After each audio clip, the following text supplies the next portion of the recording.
नमस्कार. आज आपण आलेलो आहे चांदवड तालुक्यामध्ये विटावे गावामध्ये.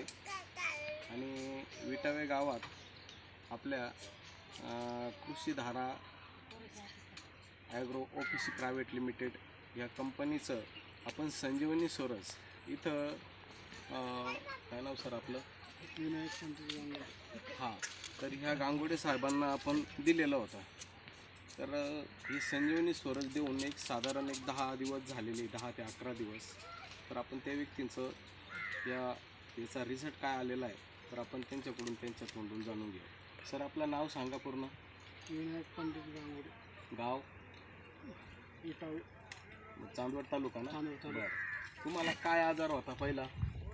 पाहिलं चालताच येत नव्हतं, म्हणजे मणक्यात शिर दाबलेली होती. मनकट आणि ती शिर दाबलेली असताना तुम्ही किती दवाखाना केला, कुठं दवाखाना केला? तर नाशिकला गेलो, चांदोड मेडिकल कॉलेज गेलो, तिथे काही गुण नाही आलं, नाही लक्ष द्यायला. बरं तिथे निघून आलो. बरं मग चांदोडला आलो. बरं. तुमचा किती खर्च झाला तो एवढ्या साधारण साधारण तरी 40-45 हजार, जवळ 50,000च्या आसपास खर्च केला तुमचा. त्याच्यामध्ये तुम्हाला काही रिझल्ट? काहीच नाही. बरं, आता हे संजीवनी सोरस मी तुम्हाला देऊन किती दिवस झाले? आज 11 दिवस. बरोबर आहे. 11 दिवसामध्ये तुमच्या शरीरावर काय काय प्रॉब्लेम होता ते तुम्ही मला सांगा. मला 7 दिवशी जाणवलं का आपल्याला गुण पाडला.